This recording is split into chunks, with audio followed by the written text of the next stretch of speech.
After an important opening win, we turn our attention to Tunisia in what already feels like a decisive Group C clash. Both sides on 3 points, both full of confidence, and both with a clear statement to make. For us, this is about control, momentum, and reminding the world that when the stakes rise at AFCON, Nigeria is always ready. But before we dive into this video, if you are new here, welcome to the channel. But if you have been following me for a while, you know the rules. Help your boy get to that 10k subscriber mark. And don't forget to like the video and drop your thoughts in the comment section. Let's dive into it. After beating Tanzania, all eyes turns to Tunisia. Both sides comes into this one with momentum. And that tells us that this is not just another group game. Tunisia and Nigeria have both made winning starts in Group C. And already, the table is beginning to shape the narrative of what could be a decisive early showdown. We opened our campaign with a 2-1 victory over Tanzania on Thursday. And while the scoreline suggests a tight contest, the story of that game showed character, patience, and quality at the right moments. Shemi Ajayi's towering header reminded everyone of our area threat from set piece, while Ademola Lookman's quick-fire strike underlined how dangerous we can be when we move the ball with purpose and speed. It wasn't perfect, but it was professional.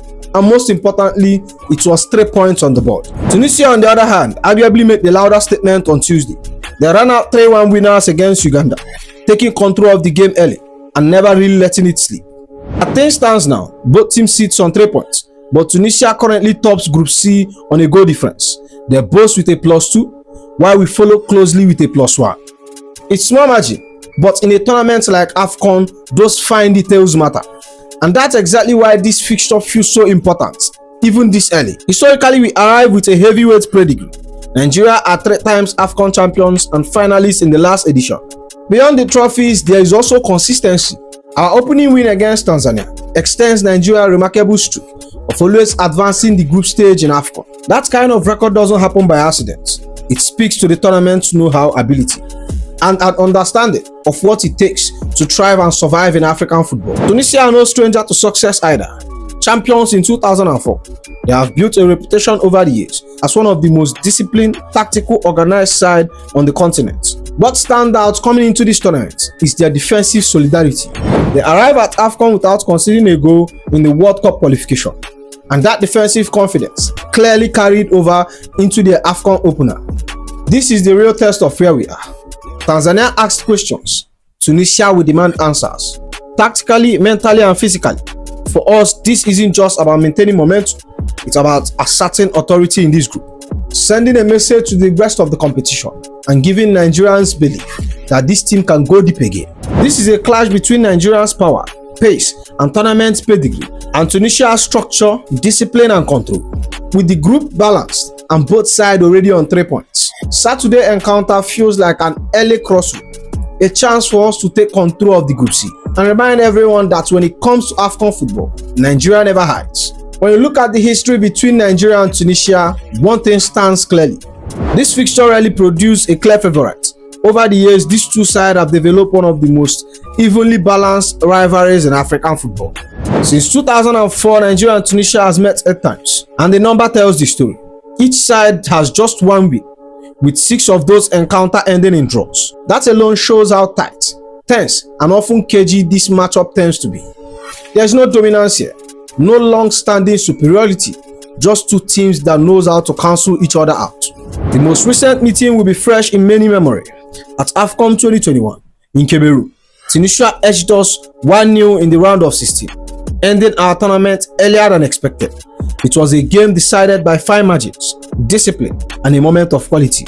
Exactly the kind of detail that usually separates these two sides when they meet. Before that, many of our clashes followed a similar pattern. Goalless draws, 1-goal win, and low margin results has been the norm. Goals are often hard to come by, space is limited, and both teams prioritize structure over risk. It's rarely open, rarely chaotic. Instead, it's chess more than checkers. So when we factor in the head-to-head, the message is clear. History points towards another close affair.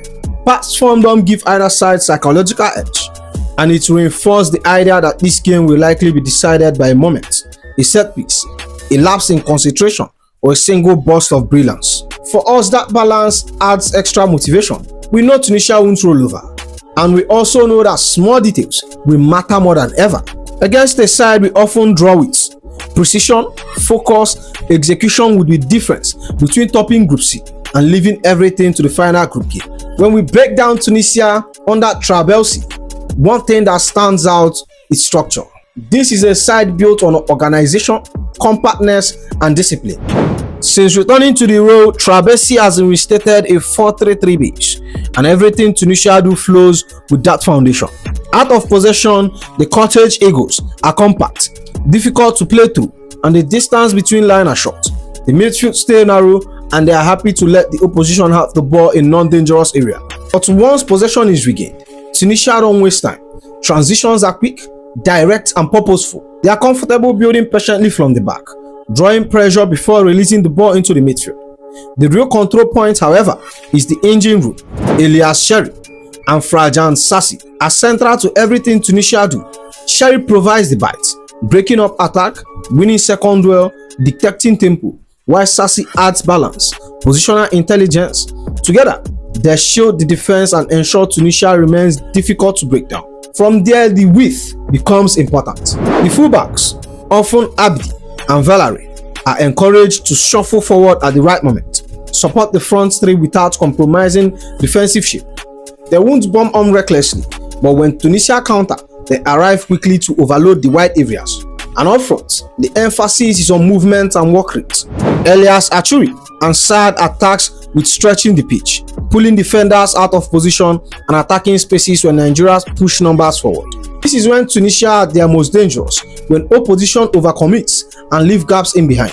Trabelsi footballing philosophy is clear: defensive solidarity, structured build-up, and fast, versatile attacks. For us, that means Tunisia will sit deep in numbers, absorb pressure, and look to punish any lapse in concentration on counter. That brings us to the key players who could decide this game. The Copenhagen winger announced himself in the opener with 2 goals against Uganda, and on current form, his Tunisian main attacking outlets: direct, intelligent in his movement, and confident in front of goals. Achuru will be a vocal point of their counter-attacking threat. If we give him space to run into, he can hurt us. Then there is Elias Sherry, arguably the heartbeat of this Tunisia side. He opened the scoring against Uganda and remained the anchor in midfield. Sherry's importance goes beyond goals. He controls rhythm, break-up play, and ensures Tunisia stays compact. If he's allowed to dictate the midfield battle, Tunisia game plan becomes much easier to execute. For us, the challenge is clear. We move the ball quickly, avoid careless turnovers, and stay alert in transition.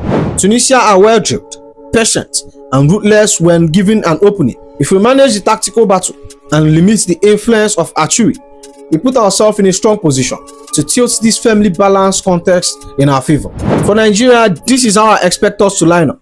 And yes, some of these scores won't be popular, but for me, they make football sense. Stanley Wabali remains in goal. A lot of Nigerians are calling for him to be dropped, but I don't see it. For me, he starts easily. He brings calm, commands the box, and confidence in his distribution. Dropping him now will feel more reactionary rather than tactical.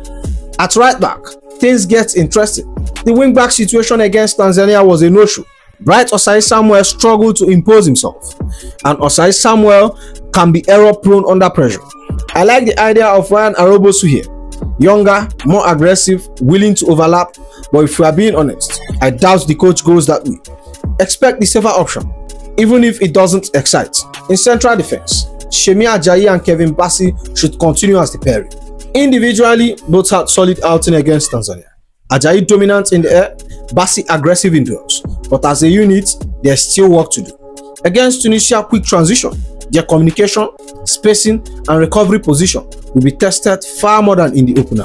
At left back, this one feels more straightforward.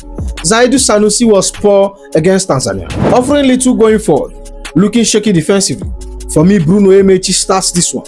He's more composed, breathes danger better, and gives us balance on the left side. Something we will need with Tunisia targeting transitions. In midfield, Wilfred Ndidi sits as the lone 6. This is his zone.